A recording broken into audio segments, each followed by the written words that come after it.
Well, what can I tell you about Jo? I'll rephrase that. What should I tell you about Jo? What would you allow me to tell you? In this prestigious setting with all of you, which is wonderful, is it not? I can't help but ponder on the first time I met Jo. We have this saying in the Scottish Conference, which I'm sure she'll forgive me telling you about, which, if Jo Swinson asks you for a cup of coffee, that you're going to do something. And she phoned me and invited me for a cup of coffee, and I ended up joining the party. I'd always been a supporter, but I was a journalist, and so journalists can't really support anyone properly. But I went for a coffee with Jo, and before I knew what happened, I had joined the party and I'd agreed to think about standing one day. All over a cup of coffee in a wee coffee shop in Bearsden, because Jo was my MP. And since then, Jo has encouraged me to stand. When I went for selection, phoned me every night to make sure I'd been out knocking doors, I'd been talking to everybody, and sort of passing on her enthusiasm and the way she does things. And once she had got me involved in the party and she'd got me thinking about standing, she turned to the next generation of my family. And every time I mentioned the party to my daughter, she'd say, "Oh, Mum, leave it, will you? Leave it, will you?" And she came to see me in Dundee where the conference was. She disappeared for 15 minutes and came back. And I said, "Well, where have you been?" "I was having a coffee with Jo Swinson." And I kind of knew what the next line was going to be. So she is now in the party. But Jo in Scotland, certainly, and down here, is almost like her own membership scheme. She's encouraged so many people to join and so many women to come forward and to represent the party and to change the way we look to the outside. Now, the previous speaker remarked about being the future. And one of the things I thought when I met Jo that I've become more convinced about is that Jo represents the future of the party and where we're going. She's not the only one. There's quite a few of us, but Jo, for me at that time. And we are at the moment at a very exciting point in British politics. Depressing on the one hand, but also exciting. And I think probably Jo's going to tell us a wee bit more about that. So, without any further waffle from me, here is the MP for East Dunbartonshire, the Deputy Leader of the party, my friend, Jo Swinson.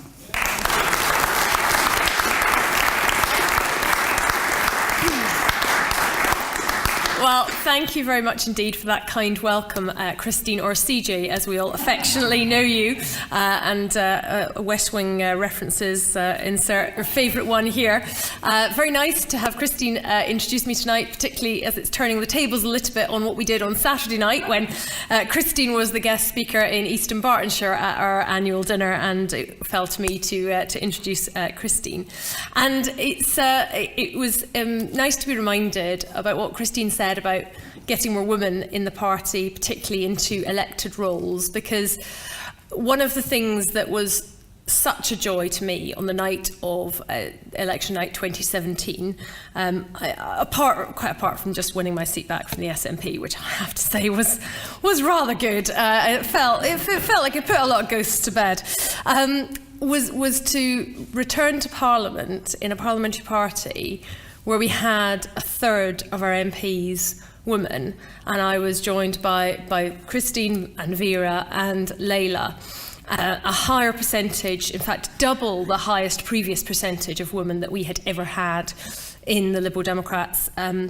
It really did feel like a breakthrough, and particularly sweet because in 2015, of course, we had had that devastating election result, which not only had seen our party MPs slashed to 8, but we had also had the ignominy of having no women MPs whatsoever. So yes, that was particularly sweet. And lovely to be joined by the peers. Good night's work. You've really earned your dinner, I say. You've defeated the government tonight. It's a few weeks since we've done that at our end of the building, but we're hopeful that we'll return to that form next week when some rather important votes on a particular subject that it's generally better not to mention too much in polite conversation comes back to the House. I think we are facing a huge opportunity for liberalism in this country. I think there is a Lib Dem-shaped hole in British politics that we need to fill. And I think that it's an exciting moment when we start to see the fracturing of the two-party system that we have fought against for such a long time, and that we need to be proud of what we have achieved already as Liberals in the past and energised for the fight that lies ahead. The political fault lines really have shifted in our country. And I'm going to tell you an anecdote, which I would apologise in advance if you already heard, apart from the fact that I've listened to the campaigns department and you need to give a message 7 times before anyone remembers it. So I will say this with confidence. There's a piece of research which I particularly love quoting by Professor Eric Kaufmann. And he is a Birkbeck professor and wrote about the Brexit vote, and in particular what the factors were that led people to vote for Brexit. And of course, much has been written about this. Anyway, he explained how an answer to a particular question was a very strong predictor of Brexit, and a much stronger predictor even than what someone's income was. And the question is this: do you think it is more important that children should be considerate or well behaved? And I remember when I read that research for the first time, I thought, what? How can that possibly have an impact on how people vote? And frankly, surely either is fine. You know, I've got a small child, considerate, well behaved, just as long as they get the shoes on the stand next to the door, that would be fine, thank you very much. And of course, when you think about it for more than a few seconds, you can entirely understand which way is considerate and which way is well behaved. And it turns out that this is a question that sociologists like to use in studies to be a proxy for what somebody's values are, what their cultural preferences are in terms of liberalism versus conservatism or authoritarianism. And it turns out that it also predicts how likely people were to vote for President Trump in the American system. So this is the new divide that we are actually facing in our country. And I find that fascinating because, you know, I joined this party in 1997. And that was a time when there was actually quite a lot of consensus in politics. You know, there'd been the 18 years of Conservative government, Tony Blair swept in, and there was a lot of agreement, really. We had decisions and discussions about, you know, exactly how much more resource and public spending would go into one area than the other.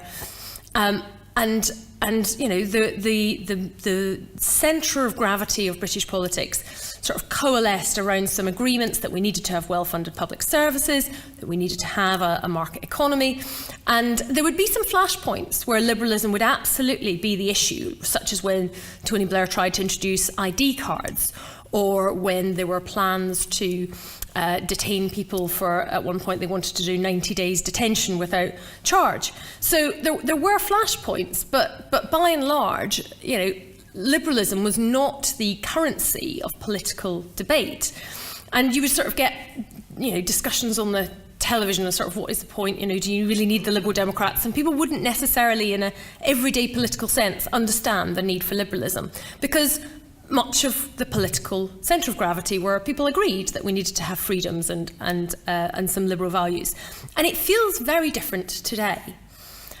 I remember very vividly the morning of the 24th of June 2016, where the huge shock of watching that television programme unfold, the Leave vote unveiled, the smug grin of Nigel Farage staring at us from that television screen, and it was shocking, even if not surprising in a strange way, but it was still shocking. But what I was really grieving for and mourning was not just about EU institutions. It was actually about values.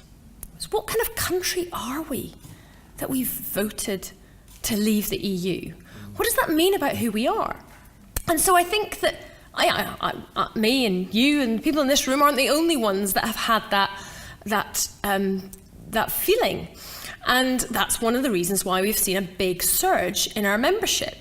As one of our new members, Wendy Chamberlain, who actually joined in 2015, she said at a conference shortly after that, she said, I've voted Liberal Democrat for most of my life, But when I saw the election result in 2015, I realised you needed more than my vote. And she's going to be the next MP for North East Fife. And I'm delighted that she will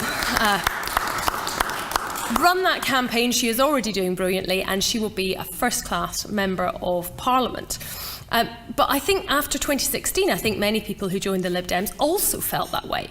That suddenly the fight for liberalism needed to have more than just their vote, and that they needed to get involved. And in the same way that we see in America in the aftermath of Trump, that particularly with the defeat of Hillary Clinton, her losing to a man who had openly bragged about sexually assaulting women, we have seen this really energised group of women saying, we're going to run for office. We are not going to take this lying down. We are going to go for it. And you see Congresswoman Alexandria Ocasio-Cortez and others like her who are really shaking up politics in America. So sometimes out of really dark times comes the green shoots of something new. And I think that that for people in this country, for liberal-minded people, they can see the need for a revitalised liberal force in politics. And so I think people do have an appetite for the things that we have been fighting for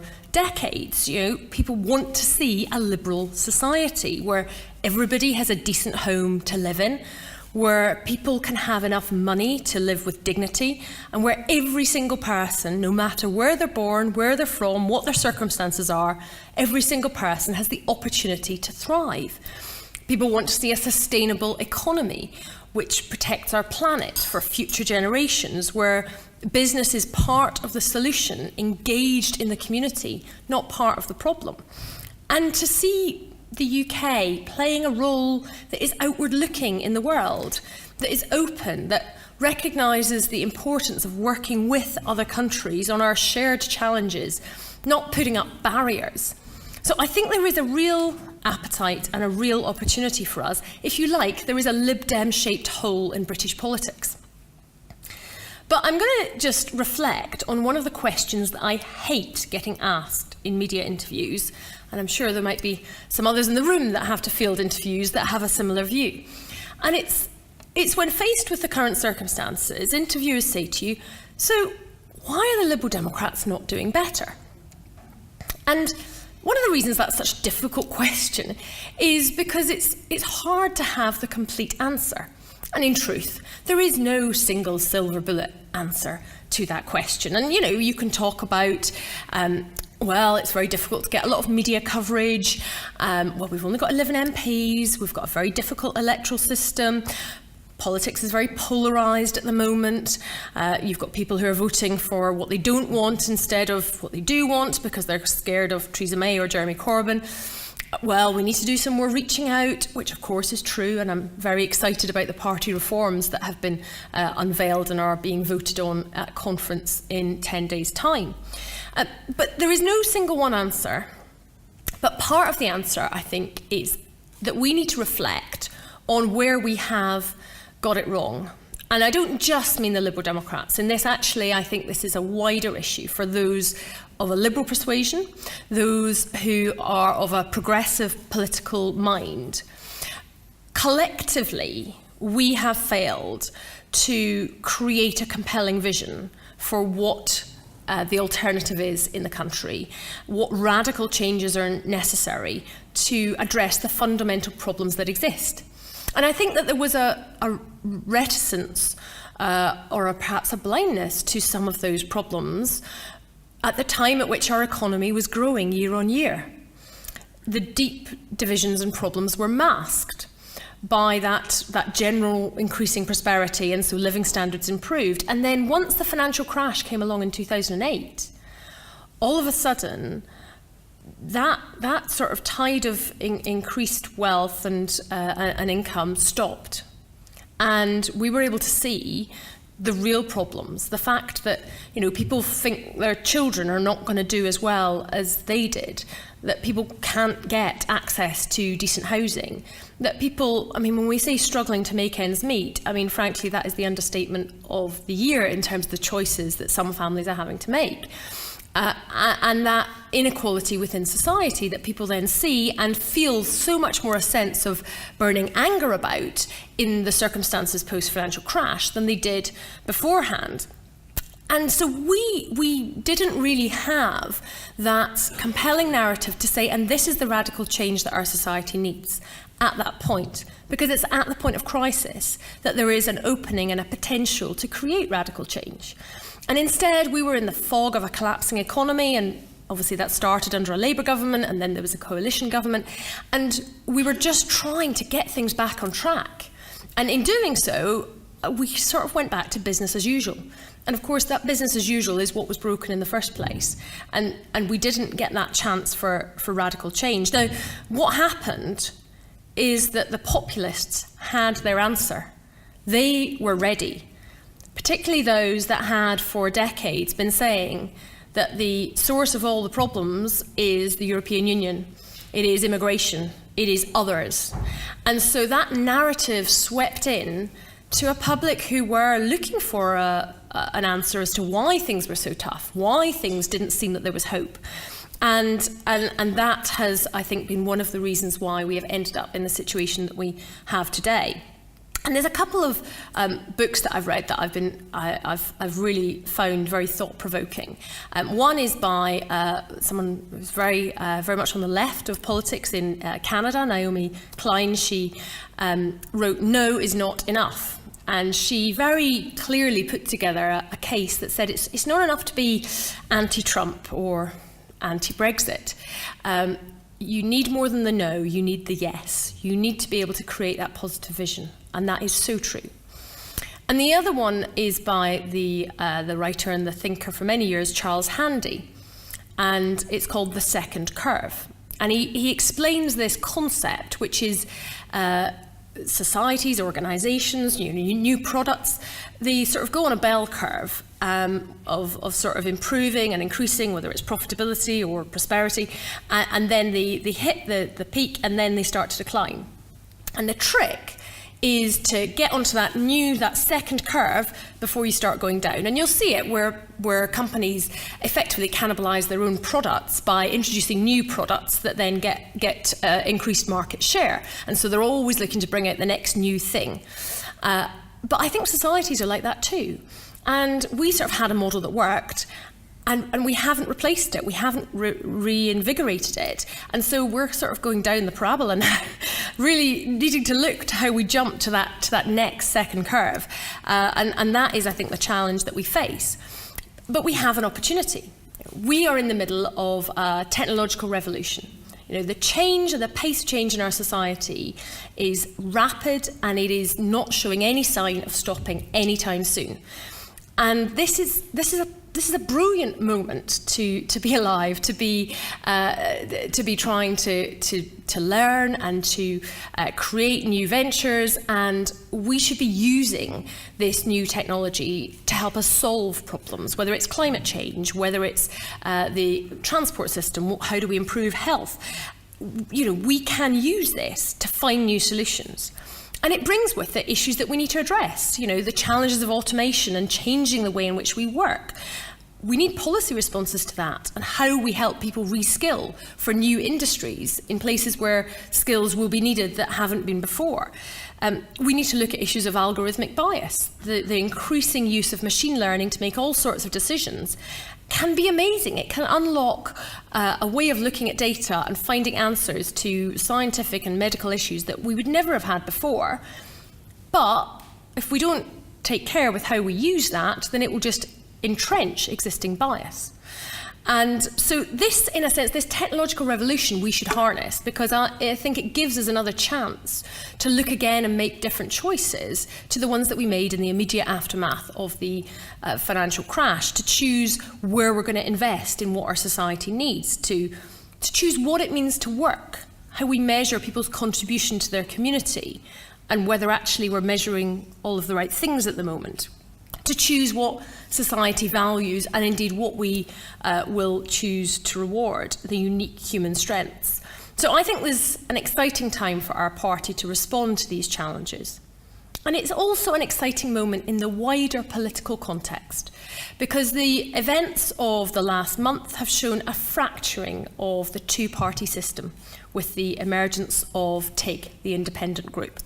Now, we're at the very beginning, and we don't know if what we have seen is going to be a hairline crack that gets cemented over as the vested interests of the massive political behemoths that are the Labour and Conservative parties entrench their power, or if this is the start of that whole facade shattering and changing the political order. And, you know, we've, as Liberals, looked in previous years at how we can break through and change that political system, and we need to look at this opportunity to shake up our toxic and complacent politics. So as a Liberal, I am excited about this. You know, at a very basic strategic level, it is disruptive to the political order, and that is a positive thing because we want to disrupt it, and that these people also want to challenge those in power who are failing our country.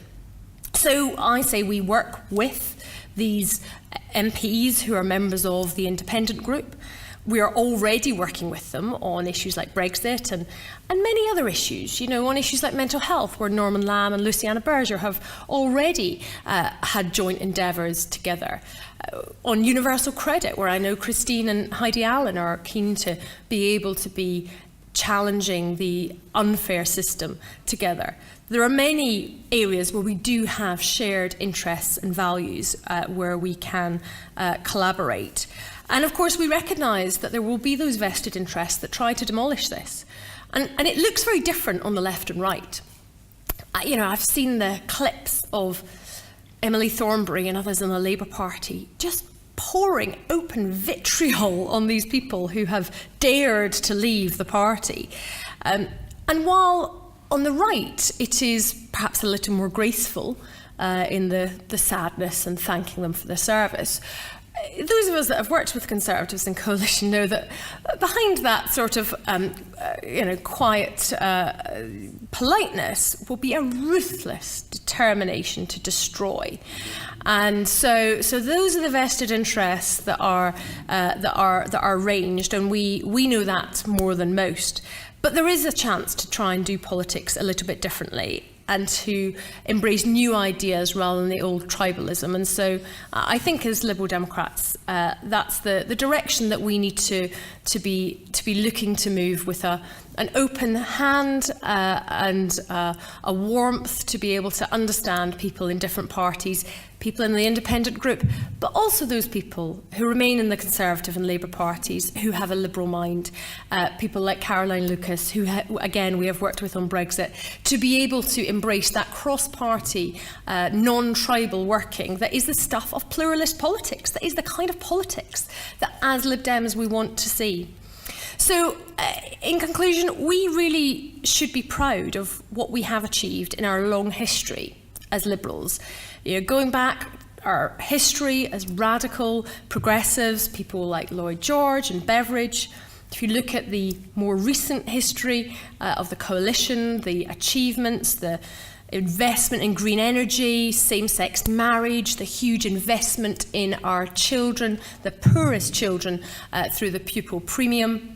And what we're doing now, you know, we've got Vera here who has already changed the law. Just, you know, we only have 11 MPs and she has managed to get her upskirting bill into law in such a short space of time. We've got Layla who managed to make sure we led on the floor of the House of Commons the first full debate on climate change in 2.5 years. Tom, who is challenging the government week in, week out on Brexit.